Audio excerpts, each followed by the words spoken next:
सच्चाई और मेहनत के रास्ते पर चलने का प्रण लिया। माँ लक्ष्मी प्रसन्न हो गई और कहा, किसी गांव में एक किसान अपने परिवार के साथ रहता था। उसके परिवार में उसकी पत्नी, उसके 2 बेटे और उसकी बहुएं रहती थीं। किसान के पास काफ़ी ज़मीन थी जिस पर वह तीनों बाप बेटे खेती किया करते थे। किसान का छोटा बेटा वह उसकी पत्नी सीधे साधे थे और मेहनत करके अपना जीवन चलाते थे। परंतु किसान का बड़ा बेटा चालाक था। वह और उसकी पत्नी दोनों मेहनत से बचते थे और पैसों की हेराफेरी में लगे रहते थे। किसान इस बात से काफ़ी चिंतित था कि वे कैसे अपने बड़े बेटे और उसकी पत्नी को सही रास्ते पर लाए। वह किसान जब भी मंडी में फसल बेचकर पैसे घर लाता, घर में बने पूजा के स्थान पर माँ लक्ष्मी के चरणों में रख देता था। वह काफ़ी लंबे समय से यही करता आ रहा था और इससे माता लक्ष्मी की कृपा उस पर बनी रहती थी। लक्ष्मी माँ उस पर सदा प्रसन्न रहती थी। परंतु कुछ दिनों से वह देख रहा था कि जितने पैसे वह रखता था उसमें से कुछ कम हो जाते थे। 1-2 बार तो उसने अनदेखा कर दिया, पर एक दिन उसने अपनी बड़ी बहू को माँ लक्ष्मी के पास रखे पैसे में से कुछ पैसे निकालते हुए देख लिया। किसान काफ़ी परेशान हो गया, पर उसने किसी से कुछ नहीं कहा। अगले दिन पूजा करते समय उसने माँ लक्ष्मी से क्षमा मांगी और उसने प्रार्थना की कि हे माँ, मेरी बहू और बेटे को सद्बुद्धि देना। यदि यह बात किसी को पता चल गई तो गांव में बड़ी बेइज्जती हो जाएगी। इस तरह प्रार्थना करके वह किसान अपने दोनों बेटे के साथ खेत पर चला गया।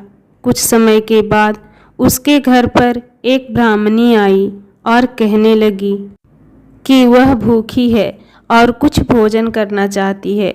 इसके बदले में वह आशीर्वाद देगी जिससे उनकी मनोकामना पूर्ण हो जाएगी। किसान की पत्नी और उसकी छोटी बहू ने कहा, हमें कुछ नहीं चाहिए, आप भोजन कीजिए। जो भी घर में रूखा सूखा है उससे आप भोजन ग्रहण कर लीजिए। अतिथि की सेवा करना हमारा कर्तव्य है। माँ जी, मैं आपको खीर और पकवान बनाकर खिलाऊंगी। आप मुझे अपना आशीर्वाद दे देना जिससे मेरा सभी मनोकामनाएं पूरी हो जाएगी। ब्राह्मणी ने कहा, ठीक है। भोजन तैयार होने पर ब्राह्मणी ने भोजन किया और संतुष्ट होकर जाने लगी। तभी बड़ी बहू ने टोका, आपने तो कहा था आप मनोकामना पूर्ण करने का आशीर्वाद देंगी, पर आप तो ऐसे ही जा रही हैं। मैं इतना मेहनत से आपके लिए भोजन पकवान और खीर बनाई, मुझे तो वह आशीर्वाद जरूर चाहिए। तब ब्राह्मणी ने कहा, तुम्हें क्या चाहिए? तब बड़ी बहू ने कहा, मुझे बहुत से पैसे जेवर आदि चाहिए। इसके बाद ब्राह्मणी ने किसान की पत्नी और छोटी बहू से पूछा तो उन्होंने कहा, हमें कुछ नहीं चाहिए। तब ब्राह्मणी ने कहा, परंतु मैं तो सभी को बराबर आशीर्वाद दूंगी। ऐसा करो कि तुम दोनों के पास मेहनत से कमाया हुआ जो भी रुपया पैसा जेवर आदि है उन्हें एक मटकी में रख कर लाओ और उसके मुंह को कपड़े से बांध देना। यदि तुम्हारा मन सच्चा है तो मेरे आशीर्वाद से यह धन दुगना हो जाएगा। दोनों बहुएं ने ऐसा ही किया।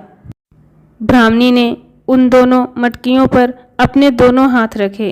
थोड़ी देर बाद छोटी बहू की मटकी ऊपर तक भर गया।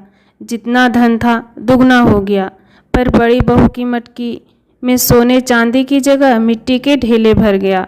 बड़ी बहू ने ब्राह्मणी के पैर पकड़ लिए और पूछा, माँ जी, मैं तो आपको बढ़िया से बढ़िया भोजन कराया और मेरी देवरानी ने रूखा सूखा, फिर भी आपने उसका धन दुगना कर दिया, ऐसा क्यों?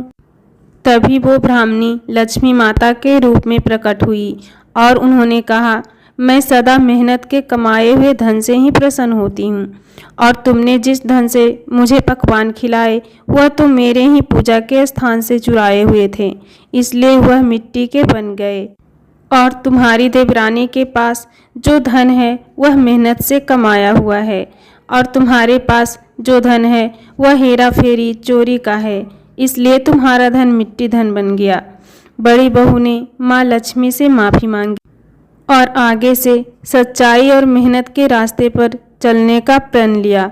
माँ लक्ष्मी प्रसन्न हो गई और कहा, इस मटकी में अपनी मेहनत और ईमानदारी से धन इकट्ठा करना और ठीक 1 साल बाद वह धन भी दुगना हो जाएगा। ऐसा आशीर्वाद देकर माता लक्ष्मी अंतर्ध्यान हो गई। शाम को जब किसान और उसके दोनों बेटों को यह बात पता चली तो वह माँ लक्ष्मी के चरणों में नतमस्तक हो गए।